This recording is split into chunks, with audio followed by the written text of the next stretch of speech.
రైతులందరికీ విజ్ఞప్తి చేస్తున్నాను, సకాలంలో విత్తనాలు ఇస్తున్నాం, క్రిమి సంహారక మందులు పెడతాం, ఎరువులు ఉన్నాయి. మీరు కూడా ఎరువులు తక్కువ వేయండి. ఎక్కువ ఎరువులు వేస్తే ఈ మధ్య క్యాన్సర్ వస్తుందని కొంతమంది మనం ఎరువులు వేసినది కానీ క్రిమి సంహారక మందులు వాడినటువంటి పంట తినడం మానేస్తున్నారు, రిజెక్ట్ చేసే పరిస్థితి కూడా వస్తున్నారు. తొందరలో రైతులందరికీ శుభవార్త.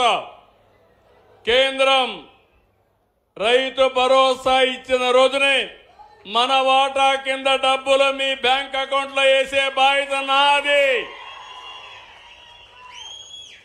వాళ్ళు రేపేస్తే రేపే వేస్తా, ఎల్లుండేస్తే ఎల్లుండే వేస్తా, ఏప్రిల్లో వేస్తే జూలైలో వేస్తే జూలైలో వేస్తాం.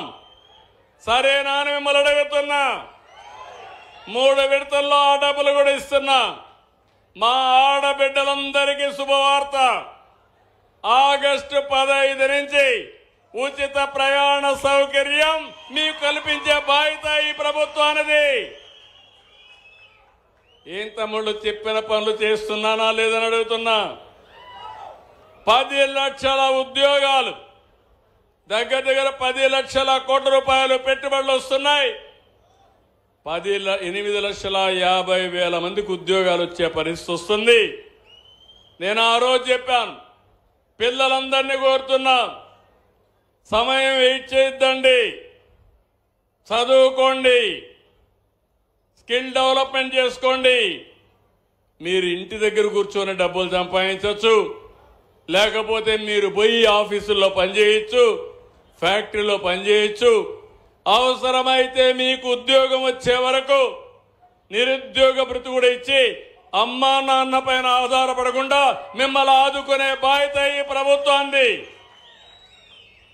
అయితే మీరు శాశ్వతంగా ఇంట్లో ఉంటామంటే అది మీకే కాదు, కుటుంబానికే కాదు, సమాజానికే భారం అవుతుంది.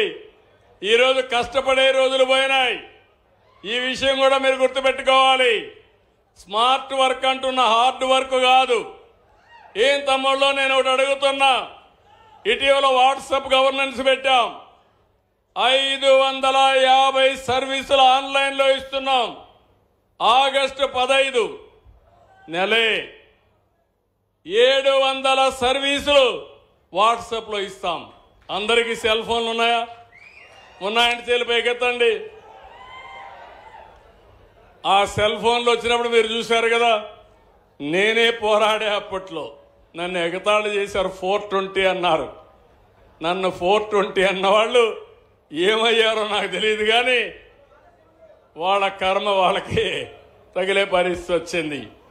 ఈరోజు ఆ రోజు నేనంటే ఈరోజు గర్వంగా చెప్పగలుగుతున్నా, ప్రపంచంలో ఎక్కడా ఇవ్వని విధంగా అన్ని సేవలు, ఏ ఆఫీసుకు పోయే పని లేకుండా నీ సెల్ ఫోన్లోనే మొత్తం సేవలు తీసుకునే, సర్వీసు తీసుకునే పరిస్థితి వచ్చింది.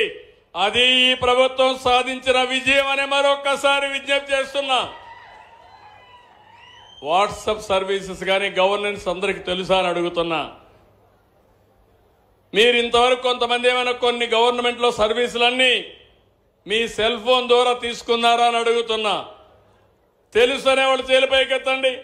తెలుసు అనేవాళ్ళు ఇంకా చాలామంది వాడుకోవడంలా. అదే నా బాధ. నేను మంచి చేయాలనుకున్నా గుర్రాన్ని నీళ్లు తాగాలంటే తొట్టి దాకా తీసుకుపోతాం, కానీ బలవంతంగా తాగించగలుగుతావా అని అడుగుతున్నా. అవునా కాదా? మీలో మార్పు రావాలన్నా లేదా అని అడుగుతున్నా. మీలో మార్పు వస్తే అప్పుడు నేను అనుకున్న పని చాలా సులభం అవుతుంది. నేనైతే ఒకప్పుడు చాలా పరిగెత్తేవాడిని ఒక్కడినే. ఇప్పుడు నేను ఒక్కడనే పరిగెత్తే లాభం లేదు. మీకు అర్థమయ్యే విధంగా పనులు చేయాలి. వేదిక పైనుండే నాయకులను కూడా పరిగెత్తించే బాధ్యత నేను తీసుకుంటున్నానని చెప్పి నేను మీకు తెలియజేస్తున్నా. అధికార యంత్రాంగం, ప్రజాప్రతినిధులు అందరూ కూడా జవాబుదారీతనంగా పనిచేయాలి. ప్రజలు కూడా ఒక పాజిటివ్గా మీరు కూడా ఆలోచించాల్సిన అవసరం ఉంది. నేను అడుగుతున్నా, ఇప్పుడు ఈ రాయలసీమలో ఉండే మిమ్మల్ని అందరిని అడుగుతున్నా, సీమను ఓట్ల రాజకీయానికి కొన్నది కొందరు, సీమకు నిజమైన సేవలు చేసింది ఈరోజు ఎన్డీఏ పార్టీ. అర్థం చేసుకునే బాధ్యత మీది. విధ్వంసాలు చేసే నాయకులు, అభివృద్ధి చేసే నాయకత్వానికి వ్యత్యాసం మీరు ఒకసారి ఆలోచించుకోవాలి.